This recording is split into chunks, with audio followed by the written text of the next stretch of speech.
The mouth of the mine loomed like a jagged wound in the hillside, silent and foreboding.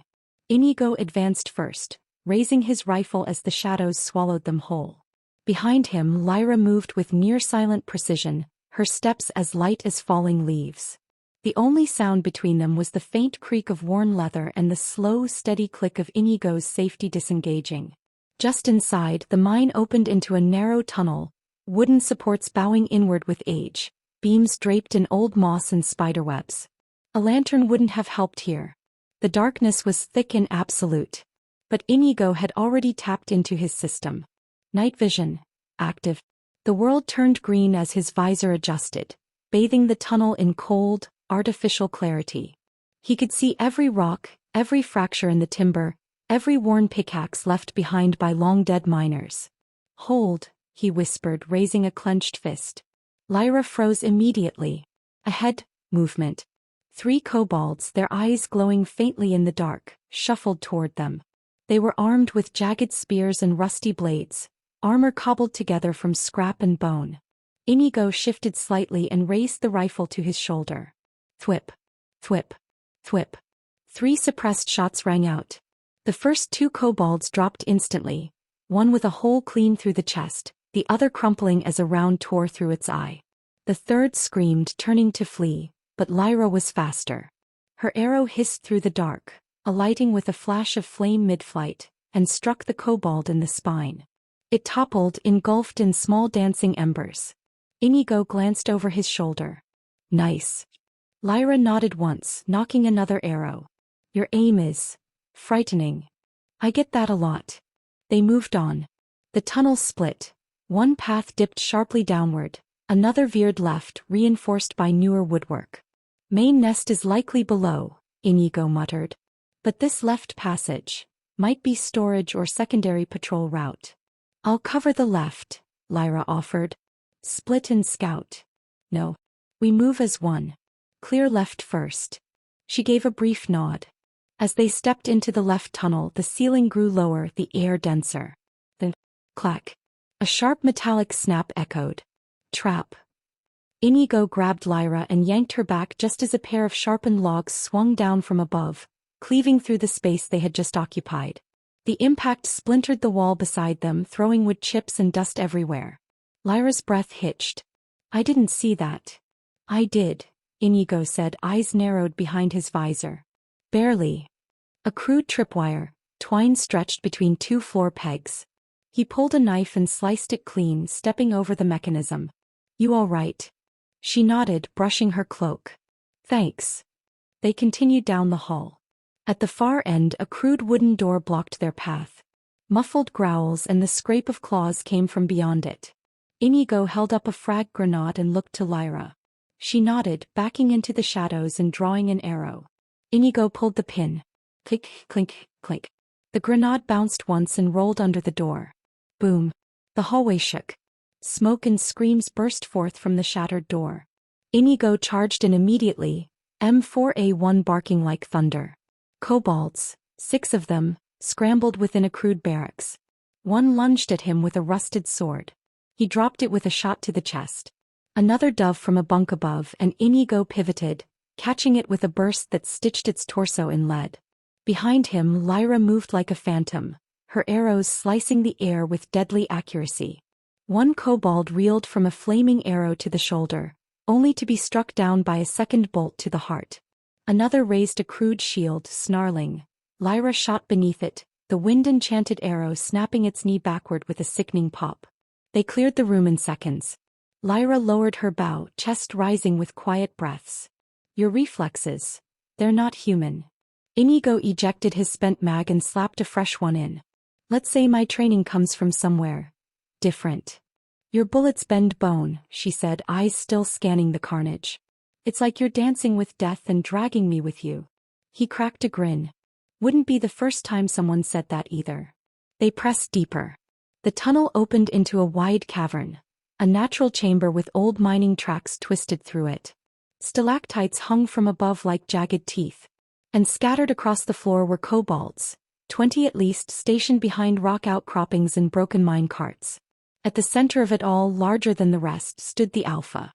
over 6 feet tall, covered in dark scale armor and wielding a bone-carved staff humming with weak magical energy. The kobold chieftain snarled and raised its weapon, unleashing a shriek. "Incoming!" Inigo shouted, diving behind a stone pillar. Arrows and spells began to fly. Flashbang out. Inigo tossed the white grenade high over the battlefield. Boom. White light seared the cavern. Kobolds screeched, clutching at their eyes. Inigo emerged from cover like a storm, picking off disoriented enemies with deadly precision. Every trigger pull was a kill, head, chest, heart. Kobolds fell before they could even regain their senses. Lyra dashed up the left incline, climbing onto a ledge. From there, her arrows rained down like fire and lightning, each one imbued with elemental force. A flame-tipped arrow struck a barrel of pitch and ignited it, throwing 3 kobolds into the air in a blaze of fire. A shaman began to chant in the rear. Inigo sighted in. Thwip. Boom. One clean shot. The shaman's skull cracked like a melon, its spell dying in its throat. "Kill the chief," Inigo called out. Lyra was already moving, sprinting from ledge to ledge. She loosed 3 arrows in succession. One missed, the next pierced the chieftain's shoulder, and the third struck its staff, snapping it in half. The kobold chief roared and charged. Inigo dropped his rifle, materializing his desert eagle and aiming true. Bang! The first shot staggered the beast. Bang! The second struck it in the chest, scales cracking. It lunged. Bang! The third shot hit its knee, dropping it mid-charge. As it collapsed, Lyra leapt down from the ledge, spinning mid-air with a wind-charged arrow notched. She landed on one knee point-blank and fired straight into its open mouth. The arrow exploded, taking the head clean off. Silence. Just the slow drip of water from the ceiling and the hiss of burning pitch. Inigo rose slowly, eyes sweeping the battlefield. Bodies littered the chamber. The mine was cleared. Lyra approached, her breathing heavy, eyes never leaving him. "Fight like no one I've ever seen," she said quietly. Inigo shrugged. "Told you I could take care of myself." Her lips curved into a faint smile. "You weren't lying." The walk back from the mine was quiet. Dust and ash clung to Inigo's boots, and a faint sheen of dried blood stained the cuff of his glove. Lyra walked beside him, her cloak torn near the hem, and her quiver noticeably lighter than when they arrived. The sun had risen higher in the sky, casting long beams through the trees and burning away the lingering mist. Neither spoke for a while. The silence wasn't awkward, just earned. A warrior's quiet. Inigo adjusted the strap across his chest, his rifle dematerialized and safely tucked away in his system. Slung at his side was a bloodied sack filled with kobold ears, a grim but necessary proof of their extermination. Lyra carried another, smaller satchel, containing the cracked remains of the chieftain's staff and its severed claws, trophies that would validate their claim. As Elandris gates came into view over the hill, Lyra finally broke the silence. "You fight like you've seen war." Inigo glanced at her. "Not war. Something worse. But I learned to keep moving forward." Lyra nodded, accepting the answer without pressing. "Still, I'm glad I went with you." He smirked. "Changed your mind about bronze-ranked adventurers?" "I changed my mind about you." By the time they entered the Adventurers Guild, the hall was buzzing with its usual midday energy. New quests were posted. Old parties celebrated. The clatter of tankards and boots filled the air. But as soon as Inigo and Lyra stepped through the doors, heads turned. They were a sight, scuffed, battle-worn, and carrying the stench of blood and smoke. The murmurs started instantly. "Is that them? They actually went through with it. No way they came back alive." Inigo ignored them. Lyra did too. They approached the front desk where Elise was stationed, sifting through paperwork. Her eyes lifted the moment she heard Inigo's boots approach. Then they widened. "You're back," she said, genuinely surprised.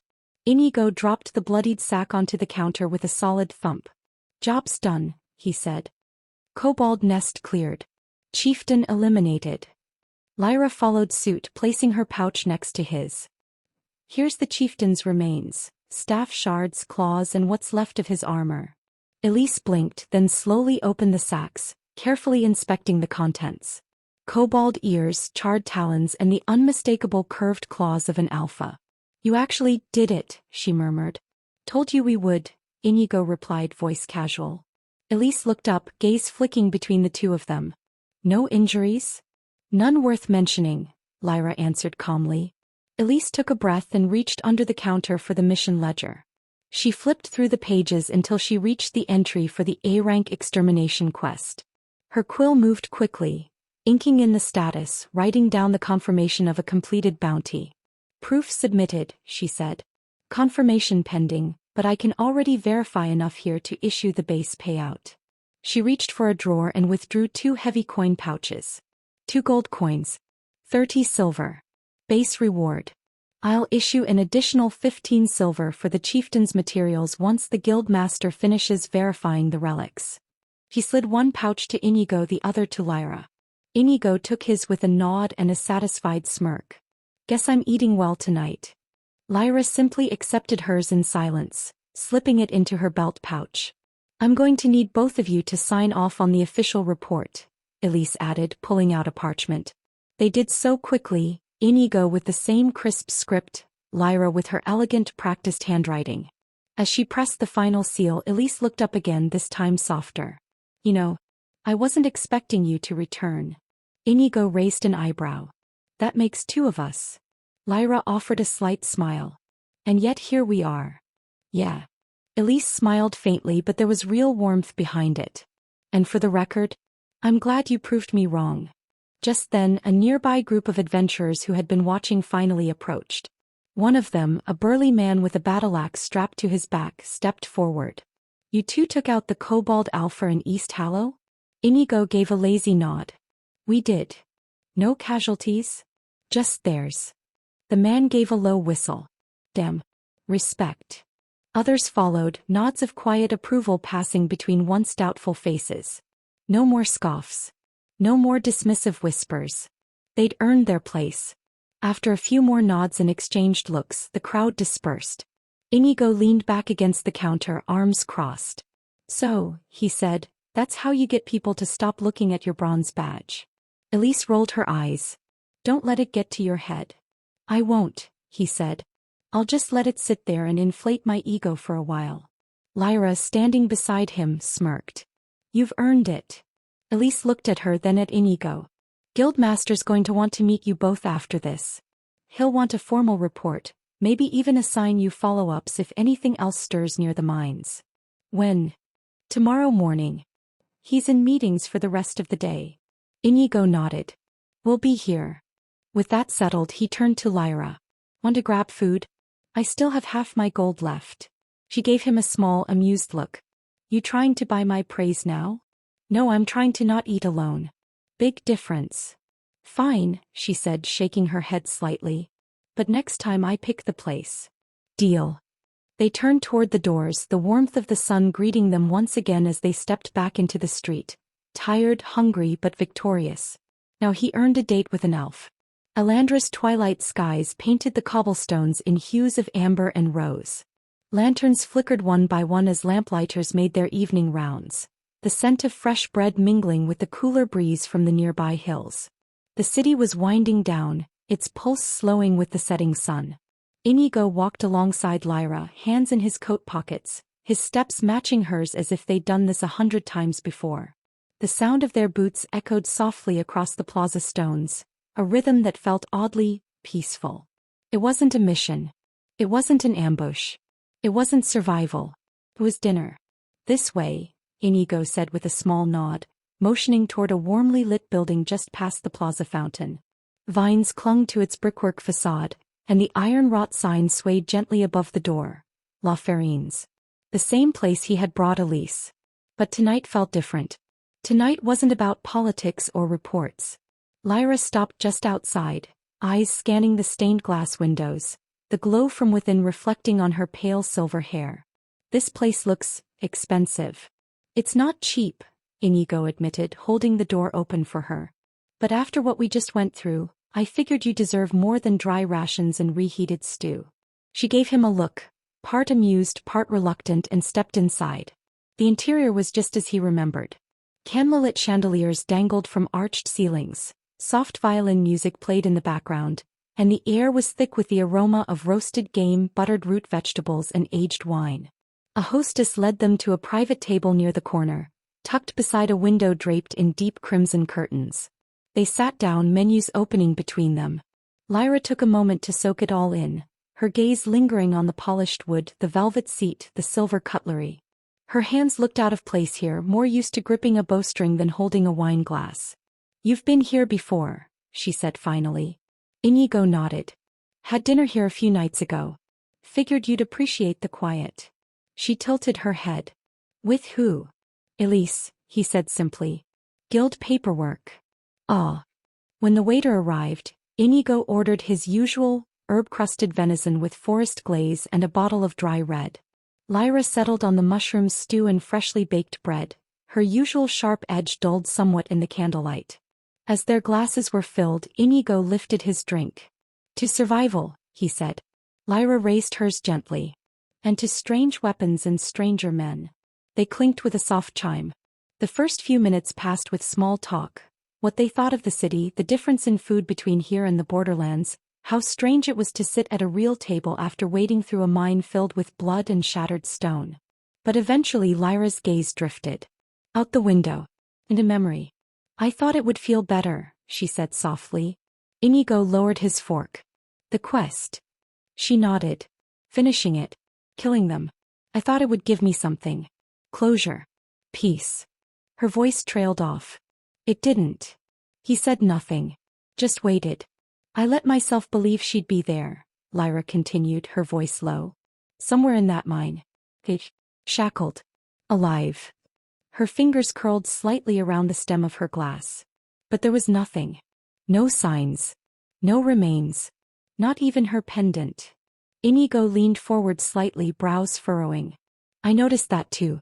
The mine was blood and bones, but none of them were recent. They'd been living in that place for a while, but your cousin wasn't there." Lyra inhaled sharply. "Which means she's dead." Inigo held her gaze. "Yeah." She blinked. "No talk of slave trades or secret prisoners," he said firmly. "Those things, kobolds, they don't trade. They don't barter. They kill and they feed. That mine was a den of monsters, not a camp." She nodded slowly. "I know. But you needed to see it for yourself." A long silence followed.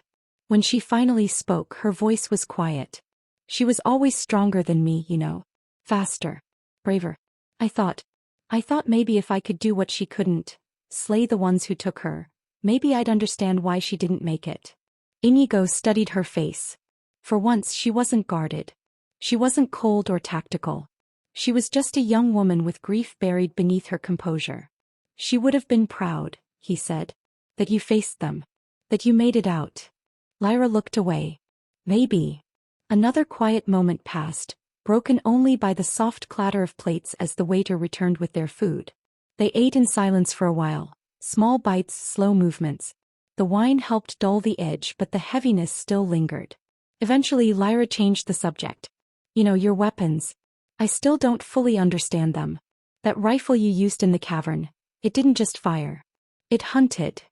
Inigo gave a half-smile. "That's one way to describe it. I've never seen anyone move like that. Not a knight. Not a hunter. You didn't hesitate. You didn't aim. You just knew." "Training," he said simply. "Lots of it. From where I came from, wars are fought at range. You learn to shoot before you learn to march." She tilted her head. "So you were a soldier?" He swirled the wine in his glass. "Something like that." "You still haven't said where you're from." "No," he agreed. She arched a brow, clearly waiting. "Let's just say it's not a place you can find on any map." Lyra rolled her eyes. "Mysterious." "Of course." Inigo chuckled. "Would you believe me if I said I used to be a student?" "No." "That's fair." Their plates were cleared and dessert was offered, berry tart and sweet wine. They stayed longer than either expected. When they finally stepped outside, the city had grown quieter still. Only the faint murmur of passing guards and distant laughter broke the silence. Lyra exhaled slowly. "Thank you." "For the dinner?" "For letting me pretend for a little while," she said, "that I wasn't just chasing ghosts." Inigo didn't reply immediately. He simply offered her his arm. He hesitated, then took it. The moon had long since risen by the time Inigo and Lyra stepped out of La Farine's, the lingering warmth of their shared meal still wrapping around them like the final note of a song. The streets of Elandra had quieted, though not completely. Couples strolled under lamplight. The occasional carriage rumbled down cobbled roads. A bard played a gentle tune near the plaza, his lute echoing against the stone. That was different, Lyra said softly as they walked. You didn't hate it, Inigo replied with a small grin. No, she admitted. I didn't. They walked in companionable silence until they reached the outer ring of the district where the inns were located. There they paused. I'll see you tomorrow? Inigo asked. At the guild, she confirmed. Bright and early. He gave a casual wave, turning for his own inn, though something in the look she gave him lingered behind his eyes for the rest of the night. The next morning came brisk and clear. Inigo stepped into the Adventurers Guild with Lyra just behind him. The front hall was already busy. New quests pinned to the board, adventurers bargaining for shares and guild staff bustling behind the counter. Elise, her hair neatly tied and expression sharp as ever, waved them over the moment she spotted them. The guild master wants to see you both, she said. He mentioned it last night before closing. Inigo raised an eyebrow. Both of us. Elise gave him a nod. Apparently your kobold job made quite the impression. They passed through the guild corridors, deeper into the administrative wing. Beyond thick oaken doors, Guildmaster Halric Thorn sat behind a heavy desk carved from ancient ironwood. He looked up as they entered. Ah, Thorn greeted, his voice deep and weathered. Inigo Velasquez. Lyra Artheniel. I've been waiting. He gestured for them to sit. I reviewed the reports from Elise, the Guildmaster said. 2 successful completions. 1 C-rank goblin subjugation, 1 A-rank kobold extermination. Both handled with efficiency and minimal collateral damage. He pulled open a drawer and retrieved a small velvet-lined box. Opening it revealed a polished silver badge. Inigo Velasquez, by the authority of the Elandra Adventurers Guild, you are hereby promoted to silver rank. Inigo accepted the badge with a quiet nod, the weight of it heavier than expected.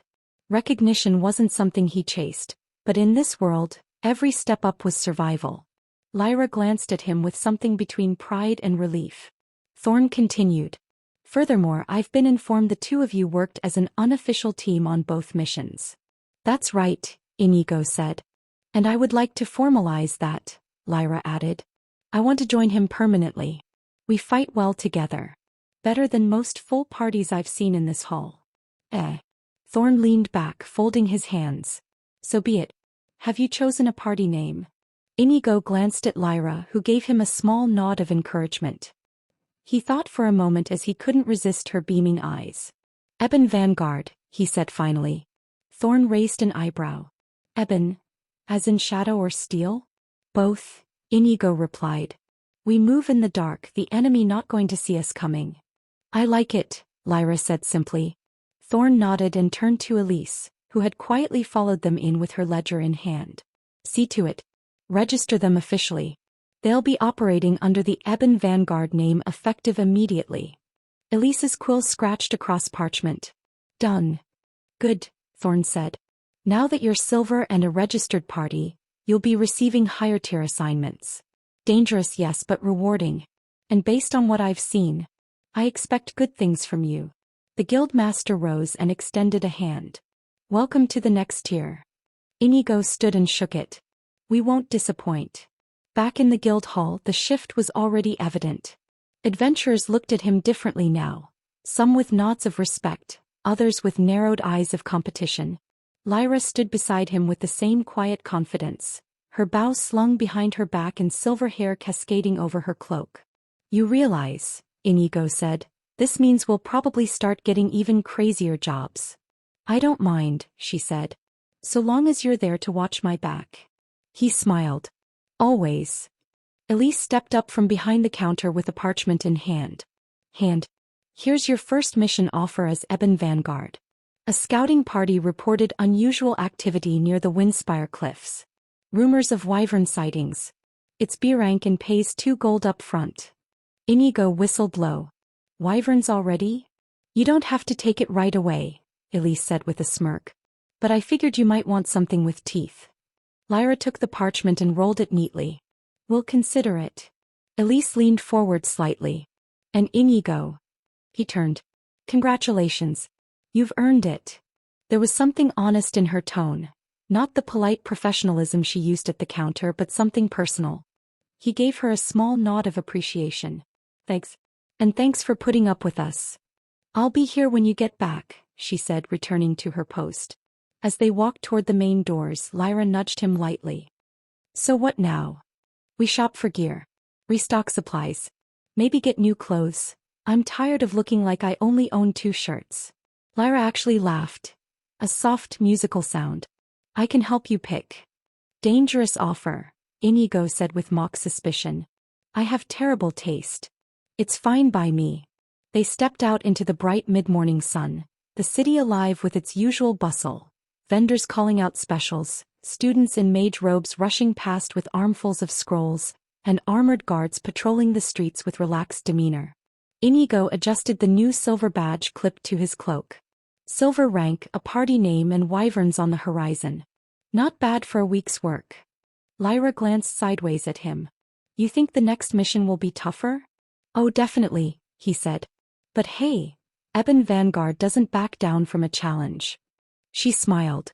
You are the first human that made quite an impression on me. The streets of Elandra bustled with late-morning life as Inigo and Lyra walked side by side, navigating between merchants setting up fresh displays and townsfolk running errands. The markets were vibrant, rows of stalls overflowing with dyed fabrics, glimmering accessories, and the unmistakable scent of freshly baked goods drifting through the air. I feel underdressed, Inigo muttered, tugging lightly at his worn shirt. Lyra glanced at him, lips tugging into the faintest smile. You look like a mercenary who forgot which war he was supposed to be in. Exactly my point. They turned a corner into the tailor's district, a quieter stretch of storefronts where the colors were richer, and the clientele dressed a little too sharply to be adventurers. One shop caught Lyra's eye, a glass-front boutique with a silver-embroidered sign that read The Gilded Thread. This one, she said, already stepping toward the entrance. You sound too confident about this. Trust me. If you're going to represent Eben Vanguard, you shouldn't look like a stray dog. Inside, the boutique was cooler, the scent of pressed linen and polished wood strong in the air. Bolts of cloth lined the walls, ranging from simple browns and blacks to deep royal blues and shimmering silvers. A middle-aged woman with spectacles perched on her nose greeted them with a practiced smile. Adventurer wear, she guessed, eyeing Inigo. Upgraded adventurer wear, Lyra said smoothly, stepping in front of him. He needs something durable, practical, but not completely savage. The tailor raised an eyebrow at Inigo, who gave her a resigned shrug. I just go where I'm told. Within minutes, Inigo found himself ushered behind a curtain while a set of fitted clothes were brought to him. A dark gray long coat with reinforced stitching, high-collar tunic with silver accents, sturdy charcoal pants tucked into new black boots. It all felt unfamiliar, too polished, too refined. He stepped out. Lyra looked him over once, then again more slowly. You clean up surprisingly well. Inigo turned, examining himself in the tall mirror. Not bad, he admitted. Still feels weird not having dirt on me. You'll live. They paid. Well, Inigo did, dropping several silvers on the counter without blinking. The guild bonus for the Kobold quest had left him comfortable enough to splurge a little. As they exited, Inigo glanced at Lyra, who walked with that usual elegant grace that made her look like she belonged in ballrooms instead of caves. Want to grab something to eat? He asked. You just bought clothes. Isn't that enough for one day? He grinned. I was thinking dessert. She tilted her head. Dessert? Come on, I saw a stand near the plaza yesterday. Let's see if it's still there. They navigated through the midday crowd until they reached the merchant square, and just as Inigo hoped, the crepe stand was still there, run by a cheerful older man flipping thin, golden cakes onto parchment and folding them around fruits, creams and honeyed nuts. 2, Inigo said, pointing to a fruit and cream variety topped with powdered sugar. He handed one to Lyra, who examined it skeptically. You eat it with your hands? It's a crepe, not a potion bottle. Try it. She took a small bite and paused. Then another. It's sweet. That's generally the idea. They sat on the edge of a low fountain in the plaza watching people pass. Nearby, children chased each other around flower carts, and a few armored knights laughed over drinks on a tavern porch. "You've done this before," Lyra said after a while, still working on her crepe. "What, shopping?" "No. Living. You walk through this world like it's not new to you." Inigo shrugged. "It's complicated." "Another realm?" she asked again without teasing this time. He looked at her, expression unreadable for a moment. Then he nodded. "Yeah. Another world entirely. Where do you really come from?" "I see a lot of weapons, but most certainly not with those types," Lyra said, munching her crepe. "You wouldn't understand if I explained this to you." "No. More like you wouldn't believe my story," Inigo said. "Try me," Lyra challenged. Inigo shook his head, still wouldn't want to reveal that he is from another world. He leaned back against the cool stone edge of the fountain, eyes fixed on the gently rippling water. He twirled the remains of his crepe between his fingers, gaze distant. "I've been places that don't have mana," he said slowly. "Where swords are decorations, not tools. Where wars are fought from a distance with machines and people live packed into cities that scrape the sky." Lyra blinked. "A realm without mana?" He nodded. "No elves. No dragons. No magic academies. Just systems. Devices. Cold steel and logic. My weapons are from there." She was silent for a beat, studying him. "That's a lot to take in. Which is why I don't usually say anything," Inigo murmured. "But you've earned the right to hear a piece of it." Lyra took another bite, chewed and swallowed. "It explains a lot. How calm you are in a fight. The way you analyze things like every step is already planned." As much as he wanted to admit that it was the influence of the system which made him able to do things that he hadn't done before, he couldn't. Of course, there was already an impression on Lyra of how reliable he was in the fight. He wouldn't want to risk destroying that. "Yeah. I wonder where that place is really from. Somewhere far away, but I don't think of it now as I am focusing on the present, which is this," Inigo replied. Lyra didn't say anything at first. She just watched him, eyes soft, her usually guarded face unguarded for once. "You don't have to carry it all alone, you know," she said gently. "Are you already attached to me emotionally like that?" Inigo chuckled. Lyra rolled her eyes, but there was no real annoyance in the gesture. "Don't flatter yourself," she said, though the corners of her mouth twitched upward. Inigo chuckled. "I'm just saying you're getting a little soft on me. I'd rather call it practical trust," she said smoothly, finishing the last bite of her crepe. "But I guess there are worse people to trust." He leaned forward, resting his elbows on his knees, watching a group of children splash at the fountain's far end. "I don't know where any of this is going, Lyra. This world, our party, our future mission.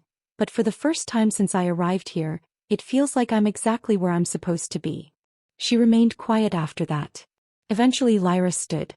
"We will see each other tomorrow. And I prefer that when we see each other tomorrow I see you completely. Not that hooded figure." The sun crested over the rooftops of Elandra, casting a golden hue across the cobblestone streets as the city stirred with fresh energy. Market carts rolled into place, shopkeepers lifted shutters, and the scent of baked bread and boiled spice drifted on the early breeze. At the Adventurers Guild, Inigo adjusted the strap on his new long coat, the polished silver badge of Ebon Vanguard catching a glint of sunlight. He stepped into the hall with calm, measured strides, Lyra appearing a heartbeat later behind him, her hood down this time, silver hair unbound and gleaming like starlight. "You remembered," Inigo said, offering a half-smile. "You asked," she replied simply, brushing a strand of hair behind one pointed ear. Elise spotted them immediately and handed over a sealed scroll. The scouts confirmed intermittent wyvern activity at Windspire Cliffs. It's not a confirmed nest, but something's disturbed the area. Locals won't go near it. "Perfect," Inigo said, accepting the quest scroll. "Any other details?" "Just this," Elise added, handing over a crude map with markings on the outer cliffs. "There's an old watchtower near the ridge. You might want to use it for observation. And try not to antagonize the wildlife unless you have to." "Noted," Lyra said, her tone sharp with focus. They left the guild shortly after, heading west out of the city and into the rolling hills. The trek was long but not unpleasant. The sky was clear, the air crisp. They moved in silence for much of the journey, conserving energy and scanning the path ahead. By midday the hills gave way to rocky terrain. Jagged stone formations jutted from the earth, wind howling between crevices. The Windspire cliffs lived up to their name, harsh, exposed and hauntingly beautiful. There, Lyra pointed from atop a low ridge. That's the tower. A crumbling stone structure clung to the cliffside, its top half sheared away by some long-forgotten storm. But its foundation still stood strong, offering cover and vantage. They approached cautiously. Inigo activated his scope and scanned the skies. Movement, he muttered. 2 no 3 shapes. Gliding. Lyra nocked an arrow. Distance. 400 meters. Too far to shoot. They haven't noticed us yet. They reached the base of the tower and climbed to the second level. From there they had a clear view of the cliffs and the wyverns circling high above. They're scouting, Lyra said, watching the pattern. Looking for something. Food, Inigo replied. Or territory. Either way, we need to confirm their numbers and if there's a nest. They waited. Observed. Then the wind shifted and so did everything else. A loud screech tore through the sky as one of the wyverns banked sharply and dove straight for the cliffs. They saw something, Inigo said, rising to his feet. Or someone. From the far side of the ridge, a scream echoed, human. Damn it, Inigo cursed, sprinting down the stairs with Lyra close behind. Someone's out there. They raced along the cliffside, navigating loose gravel and steep drops. As they rounded a bend, the scene came into view. 3 riders cornered by one of the wyverns. Their horses were panicked, one already down. A young man with a short sword tried to hold the beast back as it lashed out with its barbed tail. Cover me, Inigo barked. Lyra dropped to one knee, drawing back an arrow. Go. He sprinted forward. The wyvern turned its gaze on him just as Lyra's arrow struck its wing membrane, forcing it to shriek and falter. Inigo slid to a stop, drew his Desert Eagle and fired. Bang, bang, bang. Each shot landed with brutal precision, forcing the creature to rear back. It flapped wildly, trying to regain altitude, but not before Lyra's second arrow caught it beneath the eye. It screeched, turned tail and fled into the skies. The riders were shaken but alive. One of them, barely 16, stared at Inigo like he'd seen a ghost. Thank you. Get to safety, Inigo ordered. Now. They didn't need to be told twice. As the group fled, Lyra joined him. Nicely done, she said. You always shoot that clean? Only on days ending in Y. She rolled her eyes but smiled anyway. They climbed back to the tower, breath still short. We'll need to return to confirm the threat level, Inigo said. They're aggressive. Proactive. There's a nest nearby for sure. Lyra pulled out the map and marked the ridge. We'll report this. But if the guild sends someone to cull them, we'll take the quest. And if we are going to hunt every wyverns in this area, I will have to replace my weapons suitable for this task. Weapons? So you have more than 2? Lyra asked. Inigo could have replied that he has the whole arsenal of the United States of America and other countries, but that would be too ridiculous for her to hear. By the time they returned to Alandra, dusk had just begun to paint the sky in soft streaks of violet and gold. The city was alive with evening energy, vendors calling out the last of their wares, lanterns flickering to life, and the guild hall pulsing with the low murmur of returning adventurers. Inigo pushed open the heavy doors of the Adventurers Guild, Lyra following close behind. The warmth of the hall enveloped them, the scent of parchment, leather and cooked meat welcoming after the chill of Windspire's cliffs. Elise looked up from the counter the moment she saw them. You're back earlier than expected, she said, eyebrows rising as she took in the dust on their cloaks and the fatigue on their faces. That's either a good sign or a very bad one. We found the wyverns, Inigo replied. And confirmed aggression. He unrolled the rough map Lyra had marked and spread it across the counter. 3 active flyers. They've claimed territory around the cliffs. At least one attacked a traveling party. We intervened. No casualties, but it was close. Elise's lips thinned as she examined the map. You sure they're nesting? I'd bet on it, Lyra said, her voice steady. They're territorial. The moment the wind changed, they moved in fast. They're protecting something. I'll inform the guildmaster, Elise said, already reaching for a quill. Wait here. As she disappeared into the back office, Inigo glanced sideways at Lyra. She was quiet, arms folded, silver hair brushing her shoulders as she looked out over the guild hall. Think they'll send someone else? She asked. Inigo shook his head. They'd be fools to send anyone else when we've already mapped the cliffs. We know what we're dealing with. More importantly, we know where to start. A few minutes later, Elise returned, this time with a fresh scroll stamped with red wax and a new seal. The guildmaster agrees. The Wyvern activity qualifies for a B-rank subjugation quest, she said, handing it over. He's assigning it directly to Ebon Vanguard. That's you. Inigo accepted it, feeling the familiar weight of responsibility settle onto his shoulders. Terms. 2 gold up front. 3 more upon completion. Additional bonus for confirmed elimination of the nesting site. Lyra nodded. That's fair. We will take the quest. The road back to Windspire Cliffs felt different the second time. They rode in silence atop 2 rented steeds, the clop of hooves muffled by the packed dirt and the occasional breeze that swept through the tall grass. Elandra shrank behind them, swallowed by rolling hills and distant tree leans. Ahead, the familiar sharp silhouettes of Windspire jutted into the sky like broken fingers. The air grew colder with each hour. Lyra rode a pace ahead, her silver hair tied back this time, swaying slightly with the rhythm of the horse beneath her. She didn't speak much, not since they accepted the subjugation quest. Her focus was sharper now. Intent. Inigo, meanwhile, adjusted his coat and checked his system notifications silently. Quest accepted. Wyvern subjugation. Confirmed nest. Objective. Eliminate threat. Bonus for complete nest clearance. Advance payment. 2 gold coins received. Inventory access. Available. Token balance. 3,205. He glanced up at Lyra's back and smiled faintly to himself. A partner and a sniper. That's what I need. He glanced up at Lyra's back and smiled faintly to himself. A partner and a sniper. That's what I need. By dusk they reached the outskirts of the cliffs. The wind had picked up sharper now and the shadows stretched long across the rocks. With the sun dipping low, they decided not to press toward the nest immediately. We'll rest here for the night, Inigo said. Too risky to move under moonlight with aerial threats. Lyra nodded in agreement. I'll set up a perimeter alarm. Basic mana thread woven between stakes.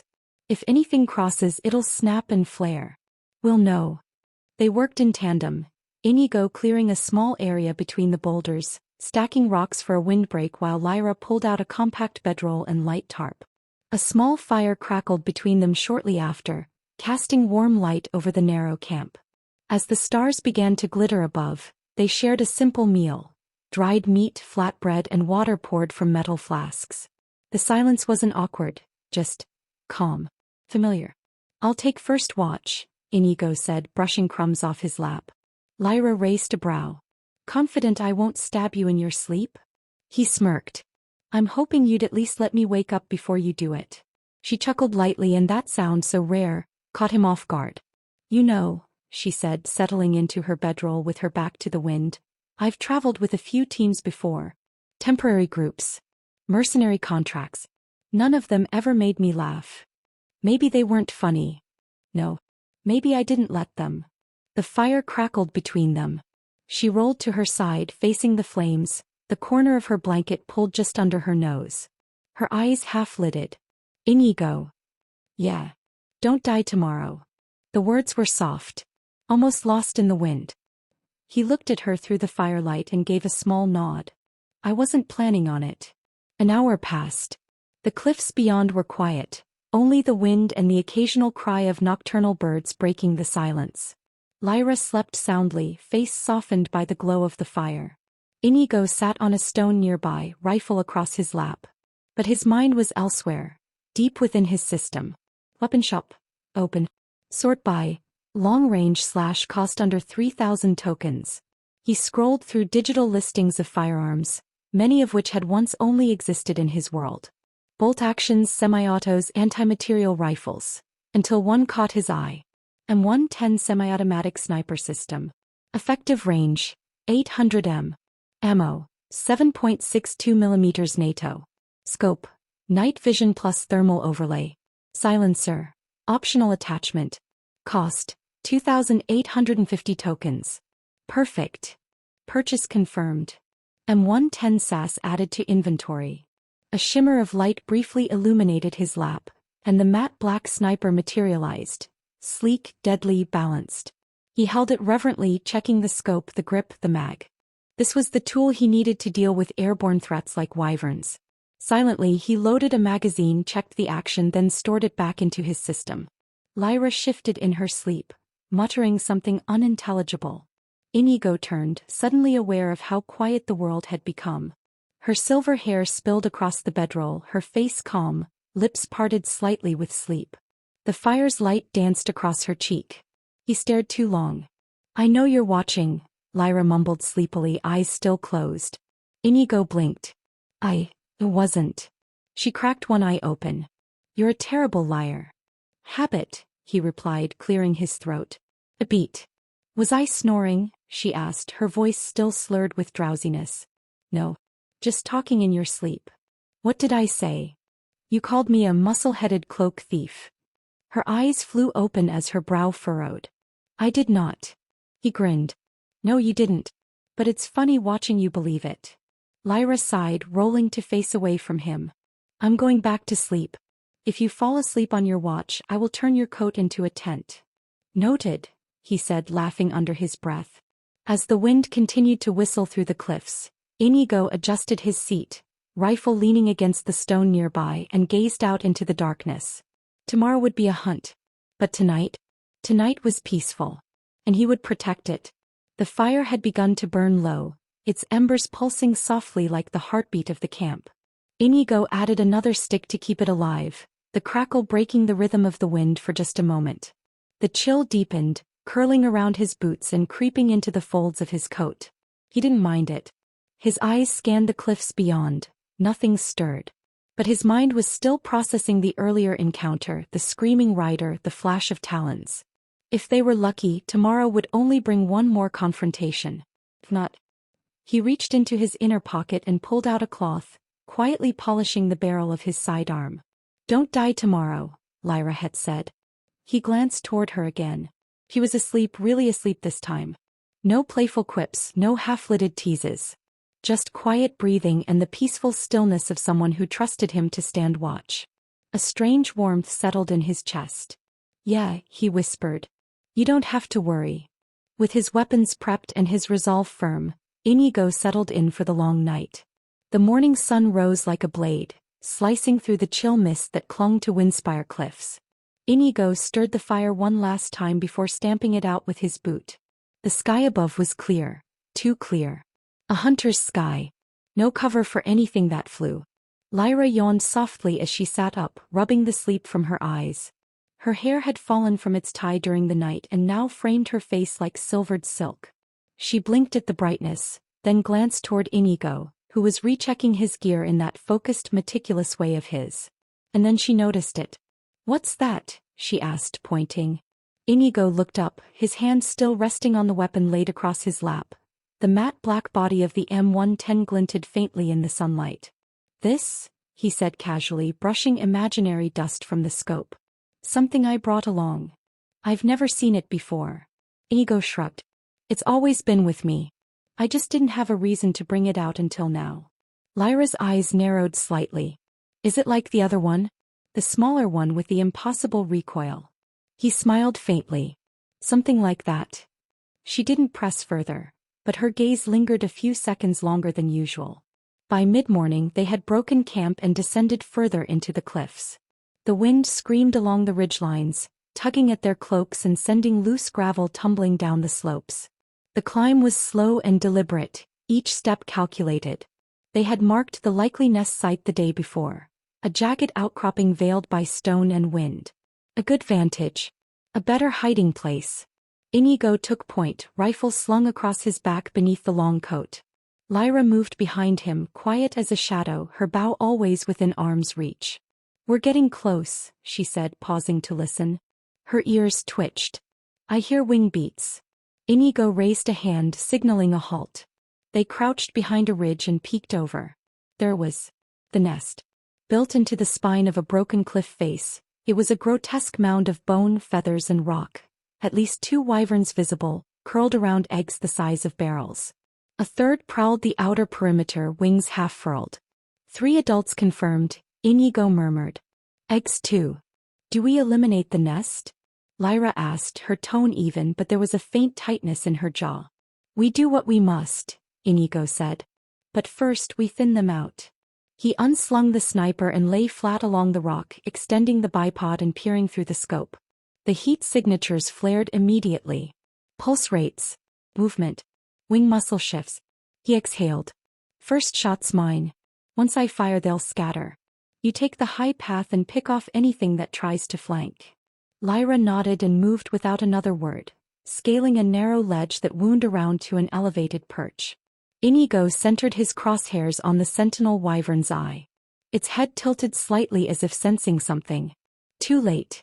He squeezed the trigger. Frick. The shot ripped through the air, deafening even with the suppressor. The wyvern's skull snapped backward and it crumpled mid-step. Chaos erupted. The other 2 shrieked and launched skyward, wings slicing wind as they rose in spiral bursts of fury.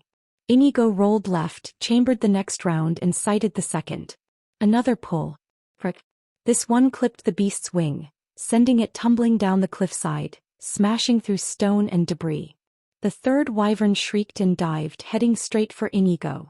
He ducked, unslinging the rifle and switching to his sidearm in one fluid motion. But before he could fire, thwip. An arrow embedded in the creature's neck, glowing red with flame. Then another and another. Lyra stood atop her perch, face unreadable, her bow singing death with every pull. Inigo fired twice more. The wyvern collapsed in a cloud of dust, its last scream echoing across the cliffs. Silence followed. Except for the wind. He stood slowly, brushing grit from his coat. You all right? Lyra called, already climbing down to him. Alive, he said, and impressed. She eyed the sniper still in his hands. So, when did you say you got that again? Inigo offered a nonchalant shrug. Let's just say I don't show all my cards on the first hand. Lyra raised an eyebrow, but instead of arguing she merely nodded.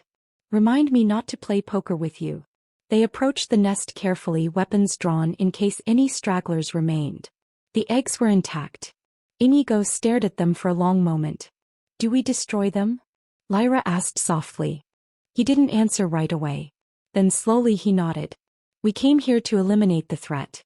That includes potential threats. Lyra drew in a quiet breath and stepped forward. Together they worked in silence. Efficient, methodical. She laid enchanted fire arrows gently between the eggs, while Inigo poured a light arc of oil around the perimeter.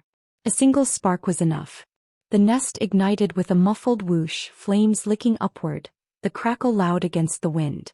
Smoke began to rise, curling into the sky like a black signal of finality. Inigo stepped back, watching the flames. No hatchlings. No loose ends. Lyra didn't look away. It feels cruel, she said, voice steady but hushed. But I understand. It's not about cruelty, Inigo replied. It's about preventing more riders from screaming on these cliffs. The silence that followed wasn't heavy. It was reflective. When the flames died to embers, they turned to leave. Their boots crunched across gravel and scorched bone as they descended the ridge. The climb back to the path was slow, but the wind had lost its teeth.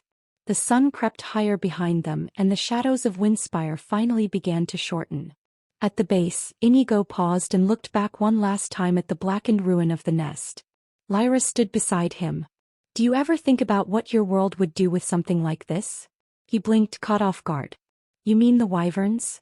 No. Your weapons. The power to erase something from range with one pull of a trigger. He hesitated. They already have it.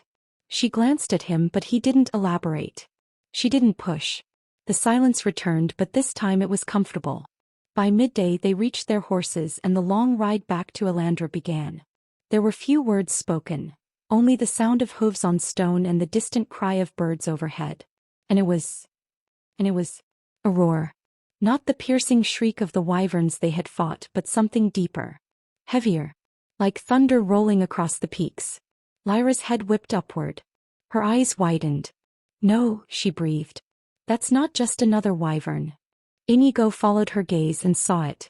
Far above, gliding with monstrous grace through the wispy clouds, came a beast 3 times the size of the ones they had faced. Its wings were broader than a ship's sails, its scales darker than slate, and its maw opened with a guttural snarl that echoed across the cliffs. Ancient, Lyra said, voice tight with dread. It's an elder wyvern. We've stirred something far worse. Its golden eyes locked onto them and then it dove. Ride!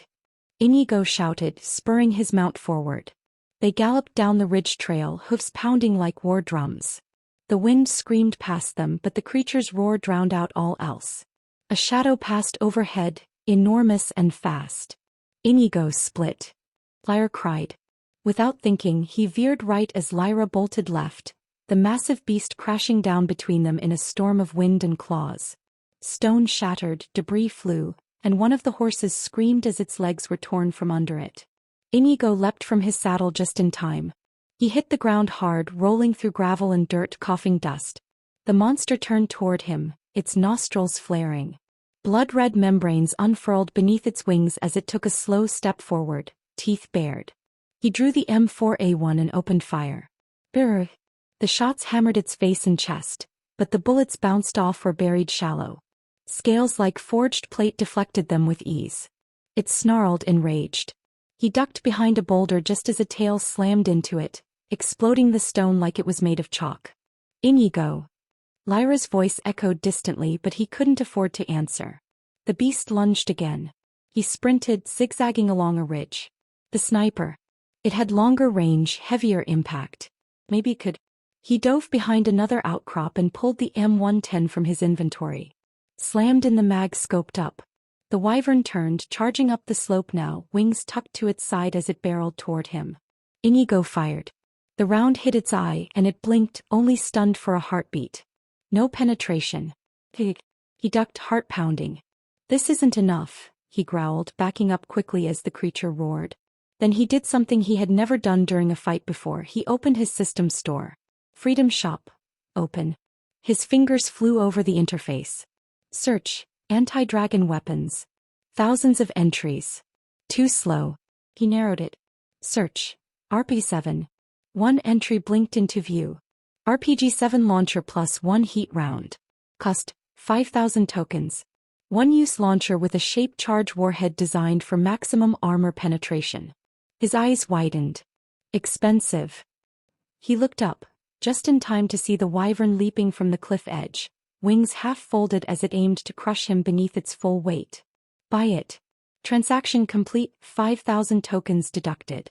RPG-7 plus heat round added to inventory. A shimmer pulsed in his hands as the weight of the launcher settled into his grip. He dropped to one knee, yanked the trigger grip into position and shouldered the weapon. The wyvern landed in front of him with a deafening impact, kicking up a storm of dirt and stone. Its head rose, jaws opening with a roar. Inigo aimed. Smile. Thump. The launcher kicked like a mule, but the rocket streaked forward, trailing white smoke. It struck dead center in the creature's open mouth. A heartbeat. Then, boom.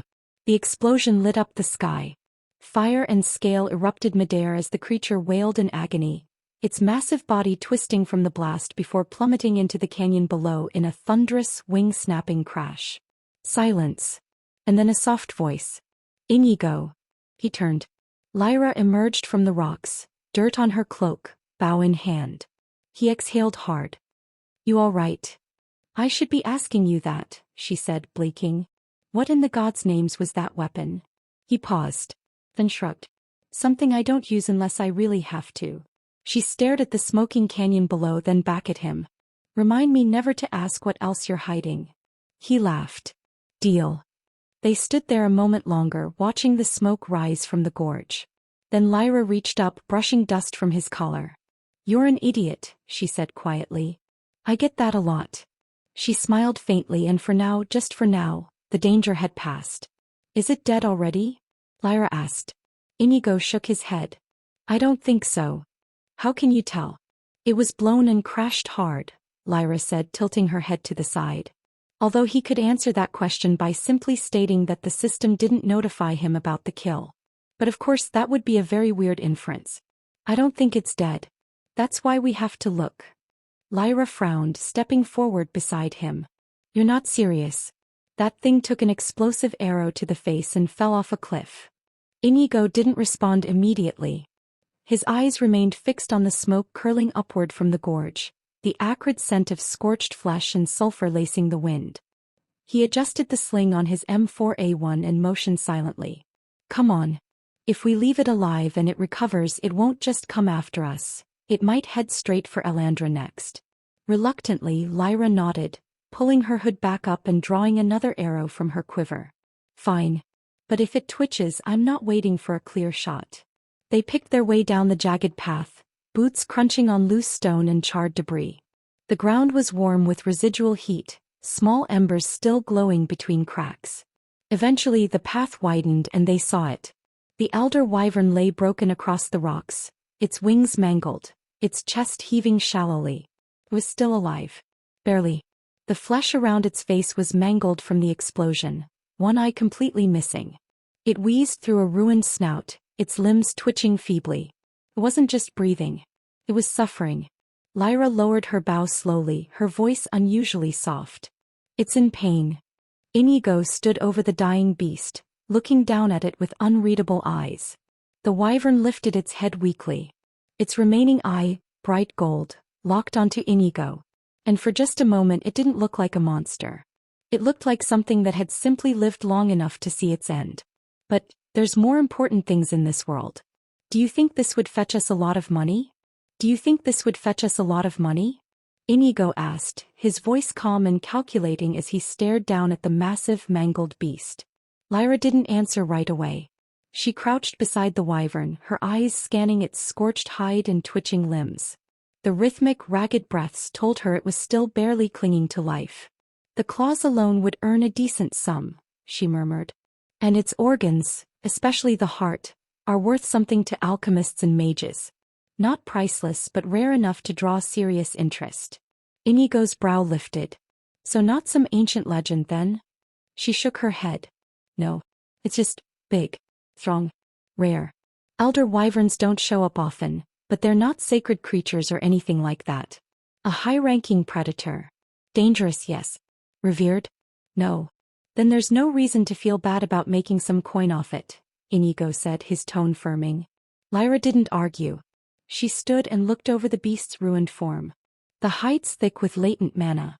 A single sheet of it could be reforged into armor or woven into spell-resistant cloth. Inigo's eyes lit up with interest. How much do you think for the hide? I don't know the exact price, she admitted. But I've seen mercenaries paid gold bars for less. It's just a matter of who's buying. Then we find the right buyer, he said, already unslinging his pack. We've killed it. Might as well make the most of it. Lyra nodded silently and moved to the other side of the carcass. Together they began cutting through what they could salvage. Blood steamed from torn muscle. The smell of burnt hide lingered in the air, acrid and metallic. Inigo used his field knife to pry loose a talon the size of his forearm. You said these are worth something? They're dense with natural anti-magic properties, Lyra said as she carefully extracted the creature's heart, wrapping it in layers of waxed cloth. Some use them in high-grade warding circles or as spell catalysts. Black markets too. That's even better, he muttered. He moved with efficiency, carving sections of hide and tying them with leather cord, then packing them into the remaining horses' saddlebags. It wasn't graceful work, but it didn't need to be. It just needed to be done before someone else showed up. We don't tell anyone we killed it, Inigo said. Not until we sell. Lyra looked up from her work. You're worried someone might try to claim the kill? I'm worried about thieves, he said bluntly. And bounty hunters. Word gets out we brought down an elder wyvern, even a rogue one, and we'll have more than merchants knocking on our door. She nodded, then muttered, Let's finish fast then. They packed as much as the horse could carry. Heart, glands, chunks of hide, talons, and a jawbone the size of a sword.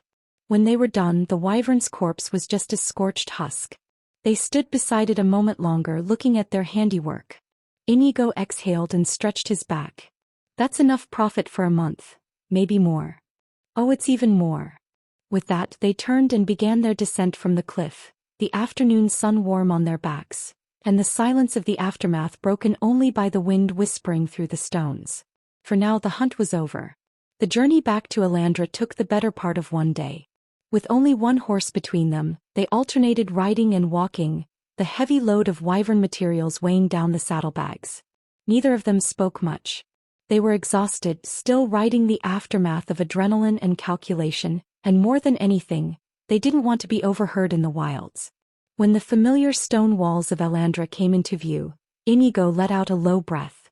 The city shimmered under the late afternoon sun, its banners rippling lazily in the breeze, unaware of the carnage that had taken place far beyond its horizon.